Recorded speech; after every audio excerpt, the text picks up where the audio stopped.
Welcome to Steph's Foodie Finds. A little food, a little wellness. Listen in and experience a podcast where food and personal development come together.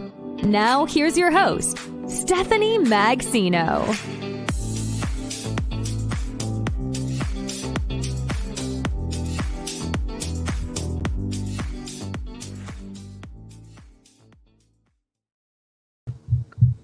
Hey listeners, thank you again for joining me on today's episode of Steph's Foodie Finds. I hope everyone is doing well as we now set into the latter part of 2021. I honestly cannot believe it. This year has gone by so fast. With that being said, my guest today is known on Instagram, Facebook, and TikTok as Bald Bites, the ranting, child support paying, bald single dad foodie. He also co-hosts a brewery show on YouTube and IGTV called Bring It to the Table, as well as running various social media pages for local businesses and being a vice president of a large bank while raising his 3 kids and leading community outreach at his church. So please join me in welcoming this awesome person, Bald Bites, also known as Brandon. Let's welcome him in. Hey! Hey! How are you? You should have just said he's a bald dude posting food. That's kind of Well, it's important. It's really important to have our listeners know exactly who we are having on board. You're nodding your head in disapproval. No. It was good. It was just so much. Maybe I'm too old. Well, that's okay. I like lots of content because it has a lot of meaning behind everything. And I think it's, like I said, very important for everyone to really get to know who you are and just feel comfortable being here with us listening right now. I'm excited it's crazy to be on with you because I met you right before you launched this podcast, and you were like, "I'm launching a podcast," and now you're like, "What is this? Episode 5?" Yes, episode 5, and you're killing it. It's been so good so far. Aww. And I honestly really appreciate your support. And it's crazy because I never thought this would happen. I went to that event, that foodie influencer event in Hartford to meet everyone. And I feel like because of pandemic, it just kind of, it was just kind of inevitable for all of us to meet because we've been kind of circling back and forth with each other on social media, you know, and I'm very, very grateful. Seriously. I feel like that was like the jump point for this podcast. So thank you so much for being here. What are you drinking? Good question. Rosé. Yeah. It's called Gris de Gris. So it's very French. It is. It's good. I actually have the bottle here, not trying to. Here we go. I do have the bottle and it's done. I have one last glass. How about you? I went to Vermont recently, and I stopped at a brewery called Foam Brewers. It was in Burlington, Vermont, and they have a double IPA. I'm trying to find the name of it. I don't remember what the name of it is, so I don't know. I actually went to Foam Brewers back in May, and it's very good. Did you go through that whole line with tickets, signing in like ahead of time? Well, back then in May. It was very strict, yeah. Well, I went in, I'm like, I'm going to buy everything. And they're like, we only take cash. I'm like, I will have 1 4-pack. Well, you made the most of it. So, you know, cheers. So as we get into this episode, and the reason why I'm bringing you on is because I've noticed, as I take a sip, that your social media impact has just grown exponentially, like in such a short period of time. Can you just elaborate and tell me how you even got involved in being like a CT foodie, blogger, influencer? Like what started it all for you? Yeah, I went to college for 12 years for this. And no, I'm kidding. I'm totally kidding. So here's the evolution or the story, the background story of Bald Bites. During COVID, I live alone in this beautiful apartment that you see behind me. Usually it's a complete blank wall, but I put my kids behind me for this. Smart move. Yeah. So I live alone, and for 3 months when they closed restaurants and stuff, like I couldn't go out and I couldn't do anything. So I was like, well, I love cooking. I was going on Pinterest. I was experimenting with new recipes. My mother's a great cook. She taught me how to cook. So I was like, what should I make today? And I was taking a lot of pictures of all the things that I was cooking, and I was posting them on Instagram. And then the restaurants opened back up like for outdoor only in May. And so I was like, all right, they're open. So I was going out every single night to a new restaurant every night, taking pictures, and I was posting those pictures. And my friend called me and was like, dude, stop posting all this food. Nobody cares. Right. So I'm sitting, I have a pool at the apartment where I live, and I was sitting there with my 16-year-old, Connor, Bald Bite Jr., he goes by now, by the way. And I'm like, free plug. Bald Bite Jr. And I was like, dude, what do I do with all these pictures of food? Like, my friend just said, like, stop posting food. And he was like, start a new page. Like, people do like food blogs and stuff, just do it. And I was like, how do I do it? So he said, here's how you do it. Here's how you post. Here's how often you post. Here's the hashtags you should use. Here's how often you should change them. You have to engage with restaurants. You have to engage with these people. Like, he walked me through, 16-year-old. He was 15 at the time, step by step by step, like how to do it. And I was like, all right, cool. So I started this page. I called it Connecticut Food _Dude. Okay. And I started posting pictures. And then I noticed like a week later that there was another guy named CT Food Dude, and then another guy. And I was like, all right, I need to change the name so it's unique. And then somebody named Blonde Bites followed me out of Boston. And I was like, blonde. And I was like, oh, I got no hair. I was like, boom, Bald Bites. And that was it. And that stuck. And so the story goes. So that's kind of like how I started it, but then how I grew it, to your question. I just took his advice, and at some point, like along the way, I realized that it was less about the pictures of food and more about the personality that I had like behind it. And so one day I got like annoyed because I was getting all these like follows, and then people were unfollowing me when I followed them. And I just decided to do like a 2-minute rant about it. And literally, like the day I ranted for the first time, like my page blew up. People were like, that's so funny. Every day that happens to me. I started getting followers like crazy. And I started becoming known for doing these rants, you know? So now I'm kind of known for that. Well, I feel like there is some element of truth in all of those rants. And I think because you are just naturally really funny, that it makes it easier and more appealing to people and relatable. So kudos to you for actually, honing in on your niche. Who would have ever thought? Yeah. Well, the thing about me is, and I'm one of the older people in the industry, right? In my 40s. Most people are like 22 and live with their mom and go out and post pictures, and it's great and it's fun. But I actually have like 3 kids, and as you mentioned in the intro, tons of child support and all these things. But I also have like business experience, and so I put like 100% effort into everything I do. So as soon as I started doing this to do it, I'm like, all right, like researching algorithms and business tactics. It's interesting. It's interesting you're bringing this up. So that actually brings me to my next question, which is, how has that part of your life, your professional career, and all the while also being a single dad, how has that impacted your food blogging and this whole new experience?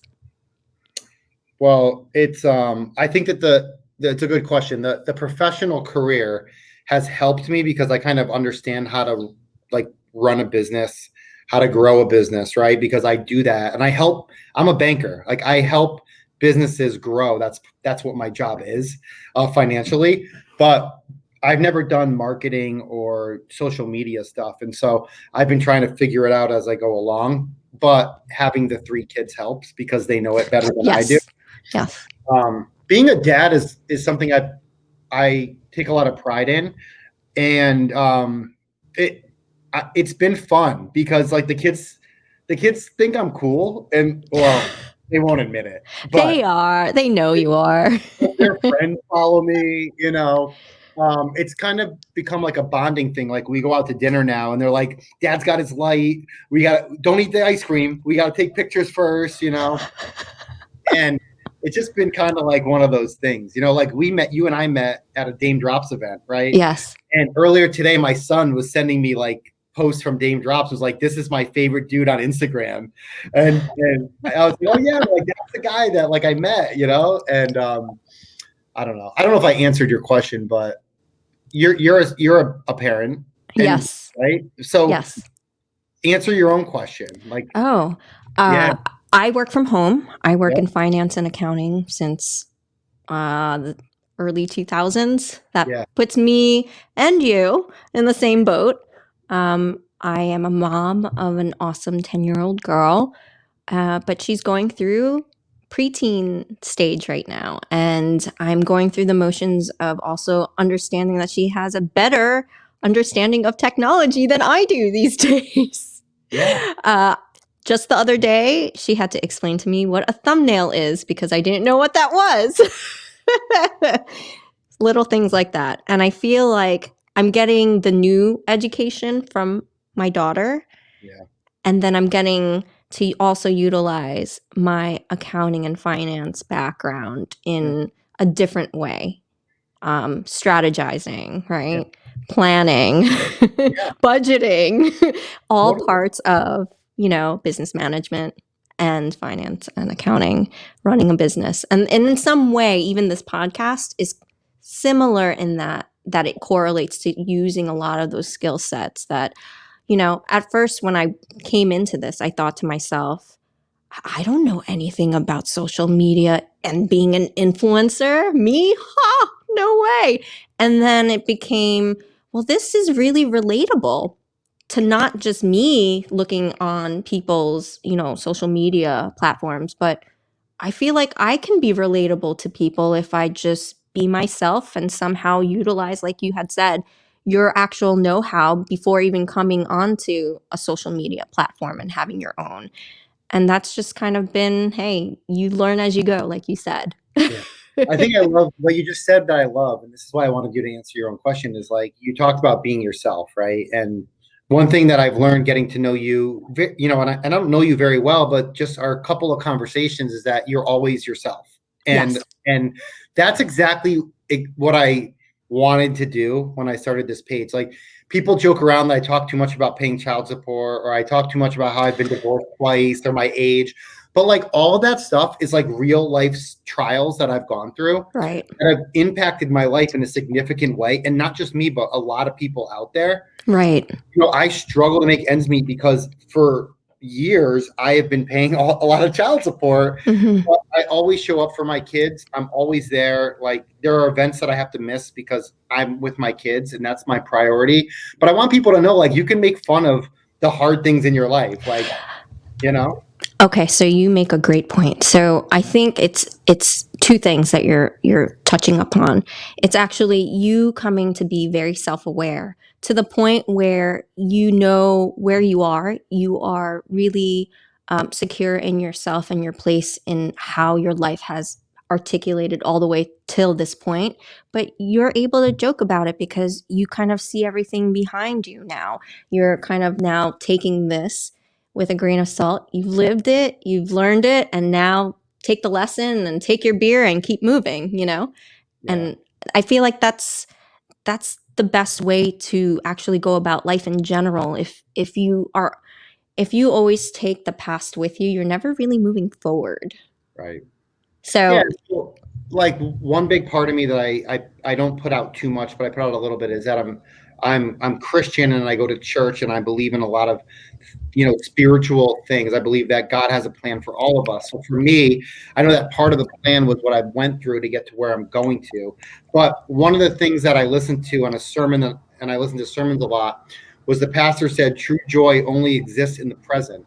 It said most people spend their life, thinking about what could have been in the past, or wishing that they had something in the future, but not appreciating the present moment. Right. And so if I think about all the bad things every day in my life, I'm not going to appreciate the fact that I'm Bald Bites today. Right. I've 6,000 plus followers. I have a foam beer. I'm on a podcast. How many blessings are just in that last sentence do I have today? I think that you're doing your thing in the most authentic way. and it comes back to you saying just be yourself, but you're being authentically you. You have nothing to really say that you have a regret in how you've been, you know, evolving, you know, as a human being. And even with this platform that you have, which honestly is really effing awesome. I'm trying not to curse. I see that being something that makes you really proud. I mean, at least that's how I see it, because it is something that brings not just something of joy and purpose for you, but you're bringing impact to other human beings outside of yourself using, yes, social media as your platform. And it's brand new to all of us. Well, brand new to you and I, because apparently we're old, but I had a beeper in high school, but yeah. Oh, yeah. I remember those. Oh, yeah. I wasn't allowed to have one because I didn't even have a car to drive for a while. So why did I need a beeper? But anyway, that's another topic for another episode. We can talk about the 90s another day. Good. So I see where you're going with this, and I commend you, because a lot of people don't necessarily have the courage to do what you're doing, or even what I'm trying to do. And because we are trying to do something that is authentically us, no one can really take that away. There's a sense of just pride in the work that you're sharing with people. Yeah, I mean, my big thing is I want to be a humble person. I don't think I'm anything important, and I don't think I'm terrible. I think like I'm just a person like everybody else that is going through life trying to enjoy it, make the best of it. I don't run my life on money. So like I'm not like I'll only go to this restaurant if they pay me. I'm like, let me go buy this dinner and post it because it was delicious, right? I don't know. I just think like the way that I want to live my life is just being me 100% of the time. That means sometimes I'm going to talk trash about people and then feel bad about it later. I mean, sometimes I'm going to talk trash about myself and laugh about it. But at the end of the day, like you just have to be yourself all the time, because when you try to perfect this image for people, you come across as corny.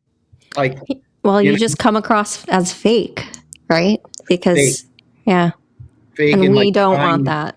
Trying too hard, and so like I've had conversations with people in this business. I'm like, you never say anything negative about anybody, but I know you think it. I was like, start with me. Tell me all the bad things about myself, because I know you want to just get it off your chest, But no, I'm kidding. But like, I don't know, Steph. I just think that it's important to be yourself and to have the bad or unfinished parts of you exposed, because other people will relate to that, because all of us are struggling with something. Yes. I mean, we are human, so there is an element of dysfunction in some way or another that we all carry, whether it's a learned behavior or some kind of trauma in life. Yeah. That is the element of being human. And I think, like I said, this podcast wouldn't have happened if not for pandemic life. I think I just felt really compelled to address human impact, human connection, and the human vulnerability, even if it is talking about food such as pizza, which we should get to as I segue. Pizza episode. What are we I know we just switched it up. That's how I effing roll. That's awesome. So let's go to pizza, okay? So I feel like anyone who knows Connecticut, and I mean really knows Connecticut, this is one of the home bases of pizza. And a lot of people like to argue against that. And I like to hear all the sides. But we're not going to talk about that. We're going to talk about just pizza. We're not going to be biased about everyone's who is better and which area is better. We'll do that another time. Sure. Okay. But today we're just going to talk about pizza itself, like the actual pizza, the food. And I feel like it's become a staple in our lives. I mean, I'm an 80s baby. For all I can remember, I would eat Elio's. I would eat Celeste, from the grocery. Oh, you're laughing because it's true. Because Elio's was my shit back in the day. Yeah. Even the pizza bites, the pizza bagel bites. I mean, cafeteria food was filled with all of those. growing up, 80s, 90s, and now we've just been exposed to so much more variety of pizza and all different facets of pizza. So for me and for you, and this question is really important, what are your top 3 elements of what makes a really good pizza? Yeah. First of all, I don't like bagel bites. I just want to say that. I'm more of a pizza roll person. I forgot about those Totino's. Pizza bagel bites, they sound great, but they're not. It's just something's fake about it. That's all I'm going to say. Okay. But to your question about the 3 elements of pizza.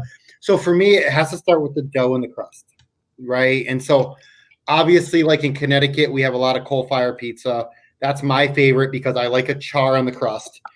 The dough has to be right, though. Like if you don't have a good dough, and I don't know the recipe to make dough, I know that the guys that I know that make good pizza say they're not going to tell me how to make it. Of course not. They'll have to kill us if they tell us. Like, I work part-time at a pizza place. He won't even tell me how to make his dough because he thinks that I'll take it. But the dough has to be right, and then that crust has to be charred perfectly, in my opinion. So it starts there, and then it goes to the sauce. So the sauce has to have a good flavor, but like not too seasoned, not too much going on in there. The tomatoes should speak for themselves. And then the cheese, right? So the places that put too much cheese on, they ruin the pizza. It has to be like the perfect ratio of cheese that isn't too much, that spreads perfectly over the pizza. And that's honestly all you need. Now, if you want to put toppings on it, that's cool. But you have to get the best ingredients, because if you get cheap ingredients, we'll taste it in every slice, Yeah, I hear you. I feel like pizza, though, is very subjective. So like, your list is similar and yet different from mine. So for me, having the top 3 elements would be the pizza dough to tomato sauce to cheese ratio can't overdo the other. So somehow they all have to somehow be balanced. If the crust is too thick and there's too thin of a layer of sauce and like very sparse cheese, that's not really pizza to me. But you can also go on the opposite extreme and say too much cheese, too much dough, so it's just got to be that really high. Did that just happen? She's back. Totally happened. It totally happened the whole time. So we were counting on this to happen at 22:55, I think. I was sitting here just like, cool. Now I can text and drink my beer, and then I realized if you're in the show, everyone can see and hear you, and I'm like, so here we are. Steph. Hi. I think that's a show knows that you were wrong about everything you were saying about pizza, but that's cool. I guess StreamYard just wanted to shut me out already. So for me, I think also the second element would be a great pizza would mean you don't really need toppings. Like a pizza should be able to stand on its own without the toppings. And the topping is just like an icing on the cake, right? So for me, if you have a really great plain cheese slice or margarita, which is pretty plain to me, if that can stand on its own, then everything else must be gravy. Everything must be really good. Yeah. And then that third part, I think we differ here. I am anti-burnt crust. I just don't want any burnt part. Char is great, just not burnt to the point where I can't eat that part of the crust. Does that make sense? Well, no, because you said char is great. Like a little black, a little bit of speckles of char is okay, but not where I have to like peel off a part of the crust and not eat it because it's burnt. So that's why char isn't burnt. It's like that's what holds the flavor. I don't know how to explain it, but it depends on your personal preference, I guess. Like char to me is just like it's got that little bit of blackness to it, but it's not like when you bite it, it crumbles all over the place. Right. That's not what it means to char it.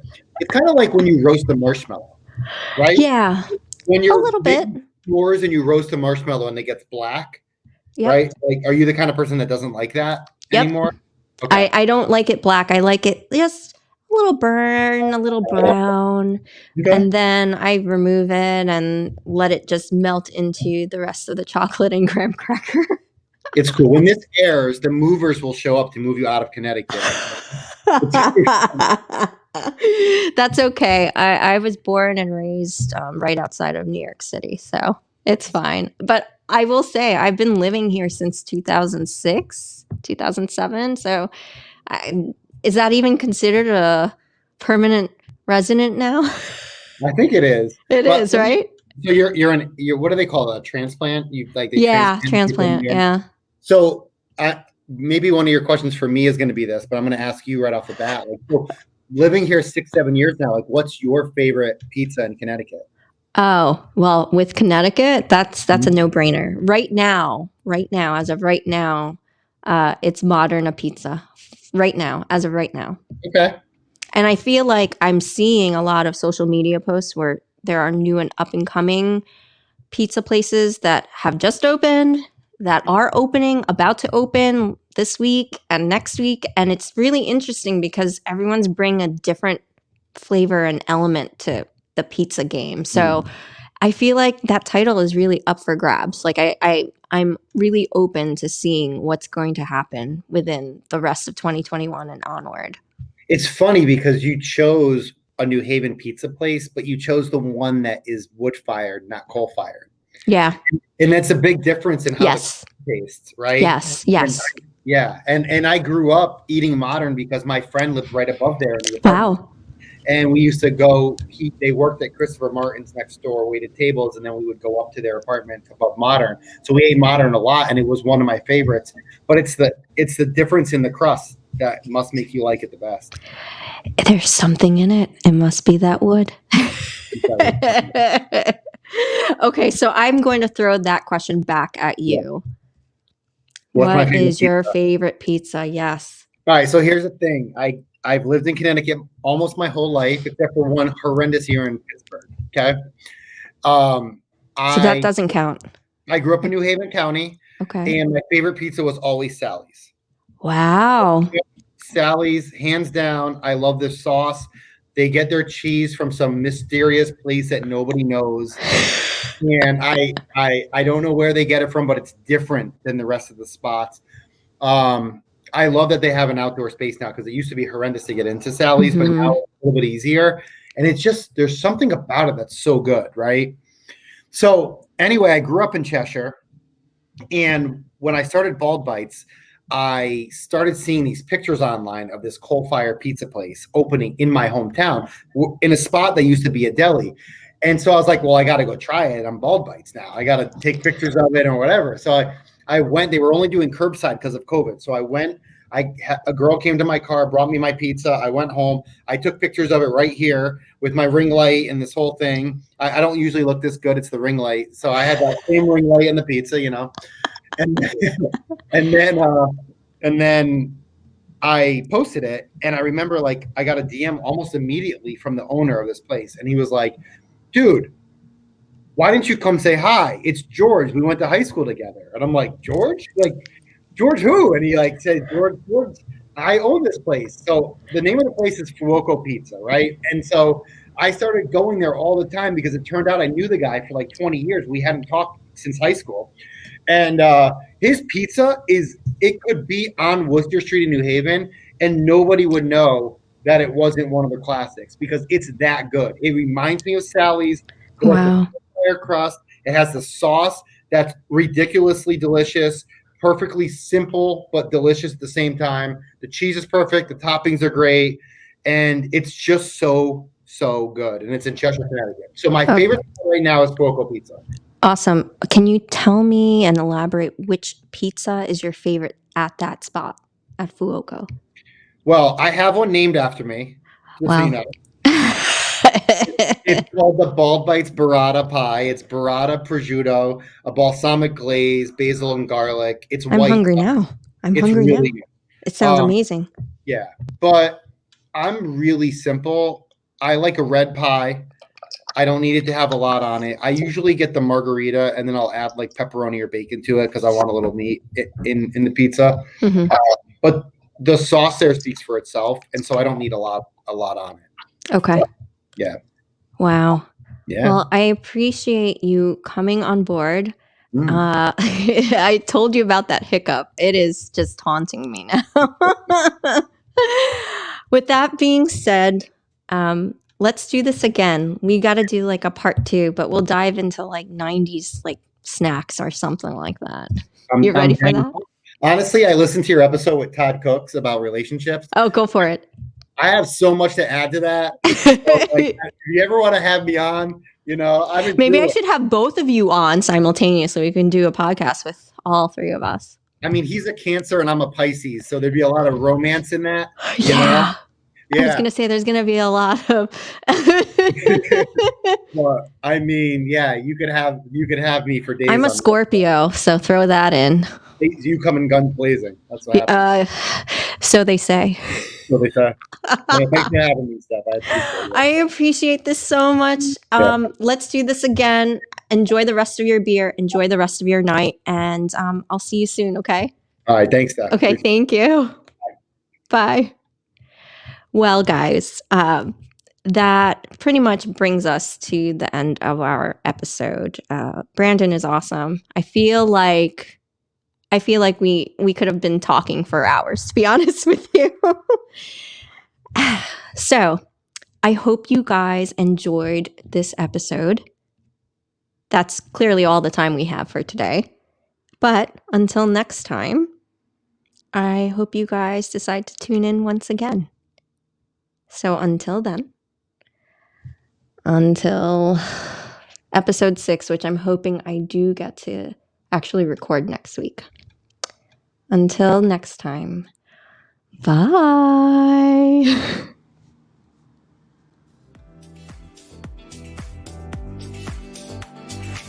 Thank you for listening to today's episode. If you enjoy this podcast, please make sure to follow Steph's Foodie Finds on YouTube and be sure to hit like and subscribe.